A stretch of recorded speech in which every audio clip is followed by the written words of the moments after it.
ఈరోజైతే నేను మీకు పచ్చి చింతకాయలతో చేపల పులుసు చేసి చూపిస్తాను. చింతకాయలు ఉన్నాయి కదా, అవి ఫ్రెష్గా కడిగేసి అందులో కొద్దిగా వాటర్ పోసి గ్యాస్ పైన పెట్టేసాను ఉడకడానికి. ఒక 2-3 ఉల్లిగడ్డలు గ్యాస్ పైనే కాల్చేస్తున్నాను. నేనైతే ఒక చిన్న సైజు 4 ఉల్లిగడ్డలు తీసుకున్నాను. అలాగే కొద్దిగా మెంతులు, 1 స్పూన్ జీలకర్ర వేంపి పౌడర్లా చేసి పెట్టుకుంటున్నాను. అవి బాగా వేగిన తర్వాత పౌడర్లా చేసి పెట్టుకోవాలి. ఇంతకుముందు ఉల్లిగడ్డలు కాల్చి పెట్టాను కదా, ఆ ఉల్లిగడ్డలు పై పొట్టు తీసేసి చిన్న చిన్న వక్కల్లా చేసి ఈ రోట్లో వేసాను.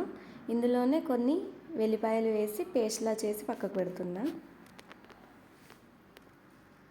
ఈ చింతకాయలు ఉన్నాయి కదా, అది ఉడికిన తర్వాత అందులో ఉన్న వాటర్ అంతా తీసేసి కొద్దిగా కూల్ వాటర్ పోసి పక్కన పెట్టాలి.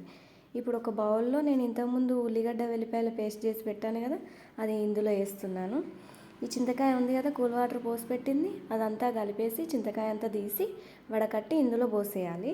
మనకి ఎంతవరకు సూప్ కావాలో అంతవరకు పోసేసుకుంటే సరిపోతుంది. ఇందులోనే 1 స్పూన్ పసుపు, నేనైతే 3 స్పూన్స్ వరకు కారం వేస్తున్నాను. అది మీ ఇష్టం, మీరు కారం ఎంతవరకు తినగలిగితే అంత వేసేయాలి. నేను ఒక 3 స్పూన్స్ వేసాను. ఇందులోనే మళ్ళీ ఒక 2 table spoons salt, 2 spoons salt వేసాను. ఇది బాగా కలుపుకొని ఒక 10 నిమిషాలు అట్లా మరగనివ్వాలి. ఇప్పుడు నేను ఈ చేపల్లో కొద్దిగా ఉప్పు వేసి ఆ ఉప్పు అంతా ఫిష్లకి బాగా పట్టేటట్టుగా రాస్తూ ఉన్నాను. రాయాలి, బాగా ఫిష్లకి పట్టేటట్టుగా ఉప్పు చేపలకి బాగా రాయాలి. రాసిన తర్వాత ఒక 2-3 టైమ్స్ వాటర్ పోసి కడిగి వాటర్ పడబోస్తే సరిపోద్ది. చేపలకు బాగా పట్టేటట్టుగా రాయాలి ఉప్పు. అవి కడిగేసి పక్కన పెట్టాను. ఇప్పుడు ఈ సూప్ మరుగుతుంది కదా, ఈ మరుగుతున్న సూప్లో నేనైతే ఒక 3 పావుల నూనె పోస్తున్నా. తర్వాత ఈ కడిగి పెట్టుకున్న చేప ముక్కలు ఉన్నాయి కదండి, అవి తీసుకొచ్చి ఇందులో వేసేయాలి.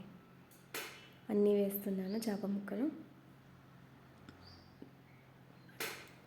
ఈ చేప ముక్కలు వేసిన తర్వాత అదొక 10-15 నిమిషాల వరకు ఉడకనివ్వాలి. ఎందుకంటే సూప్ కొద్దిగా దగ్గర పడేంత వరకు, ఆ ఫిష్ ముక్క ఉడికేంత వరకు.